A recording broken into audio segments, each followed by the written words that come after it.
Welcome back to Aurora Tech Channel. In my last video, I shared my Ender-5 Pro CoreXY upgrade plan and went through the assembly instructions.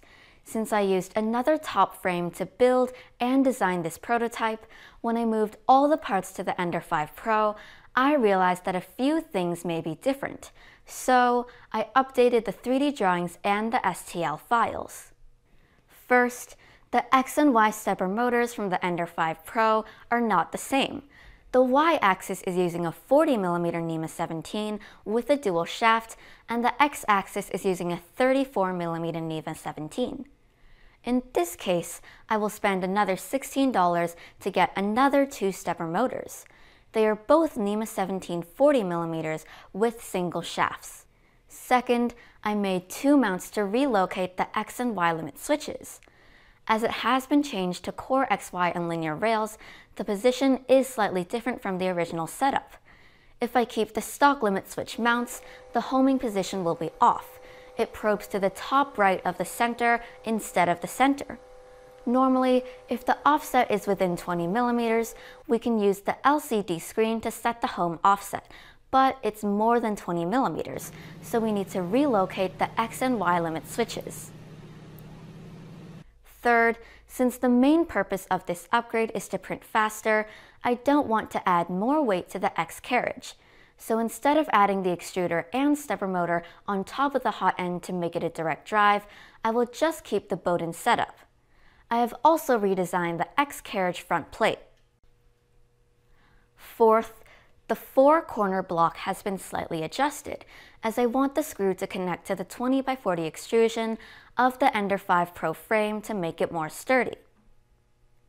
Finally, I made four brackets on the side, just to make the frame more sturdy, as when we are printing at over 200mm per second, the frame will need some extra support.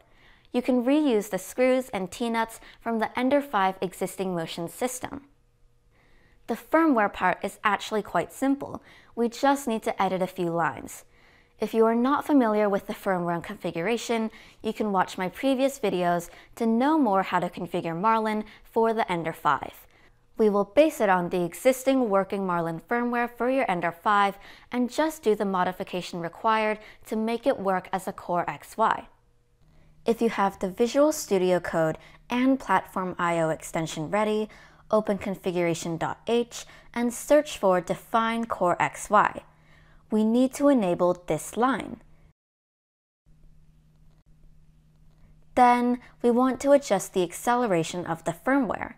As we have linear rails installed, the printer should be able to move and print much faster. Search for Define Default Max Acceleration and change the value to 6,000, 6,000, 200, and 20,000. Search for Define Default Acceleration and change the value to 3,000. We also want to change Default Retract Acceleration and Default Travel Acceleration to 3,000. Next, search for Nozzle to Probe Offset. As we replace the X carriage with the new 3D printed parts, I measured the offset between the bed leveling sensor and the nozzle. My new offset value is -40.3, -5. For the Z value, we will just enter 0 and find the exact number when we turn on the printer. Since the new CoreXY linear rails can reach the bed from edge to edge, I want to change the print volume from 220 by 220 to 235 by 235. Search for Define X bed size and set both X and Y to 235. Search for Define Soft End Stops menu item.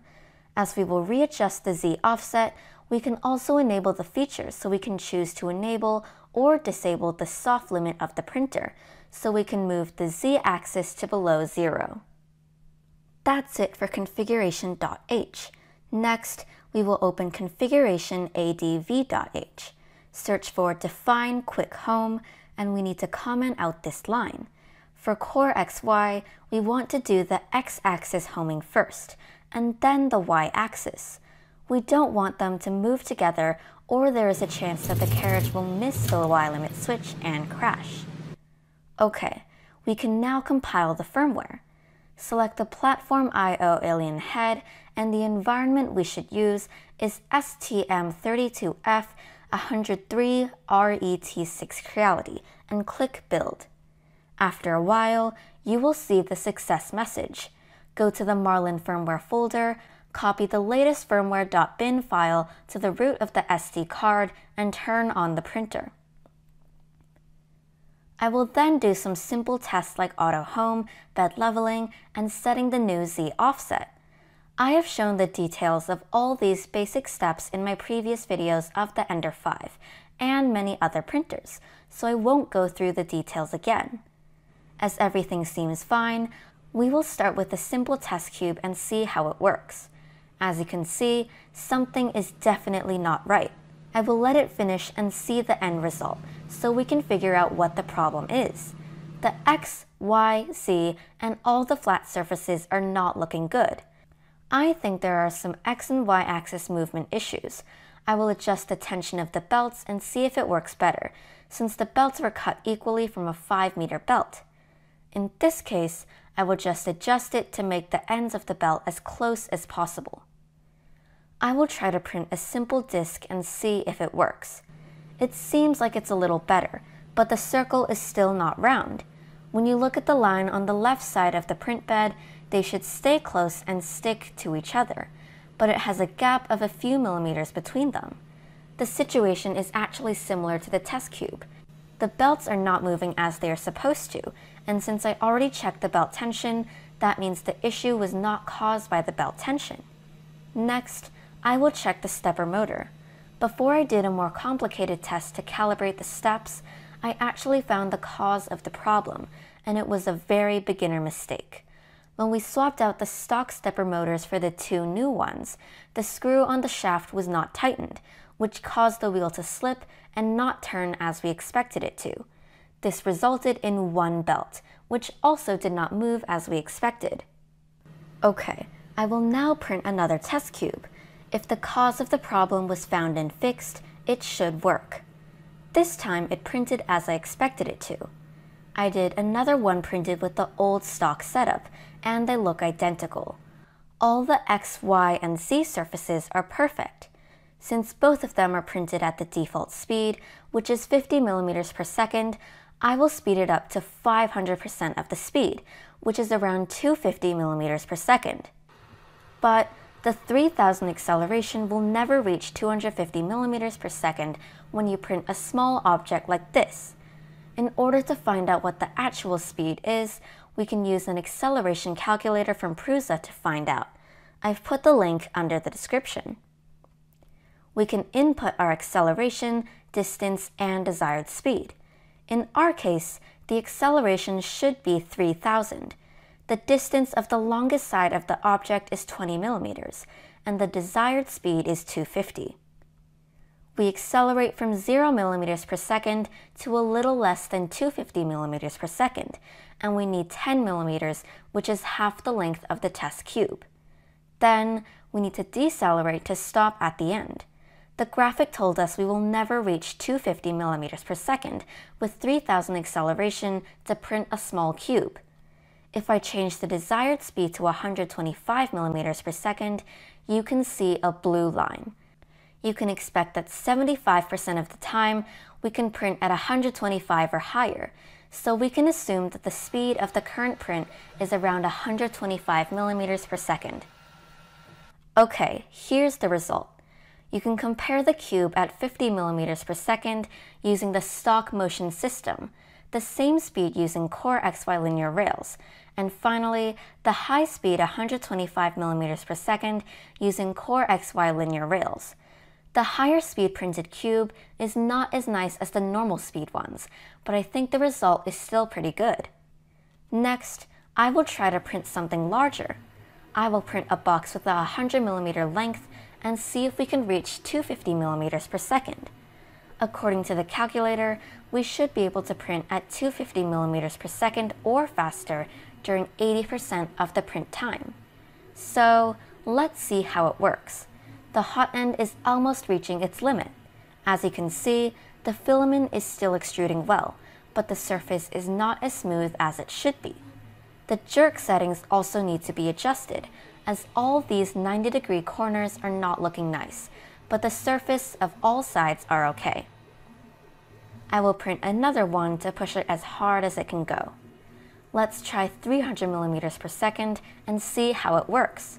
Since the first layer is only printing at 50% of the speed, which is just 150 millimeters per second, it still looks good, but the surface is even more rough than the 250 millimeters per second one.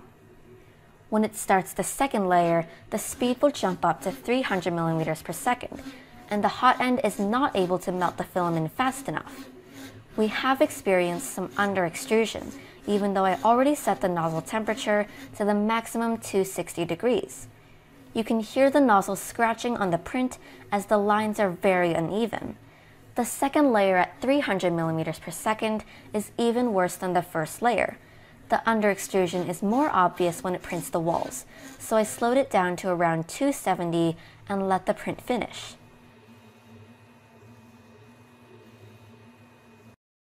You can compare the results.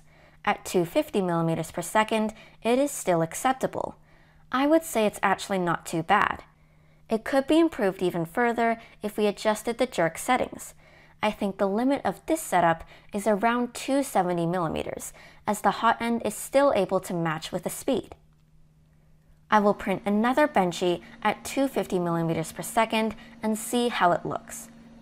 Please keep in mind that when you print a smaller model, the short travel will limit the speed of acceleration, so it will be slower than 250 most of the time. As you can see, the lower part of the benchy is quite nice, and the surface is pretty smooth.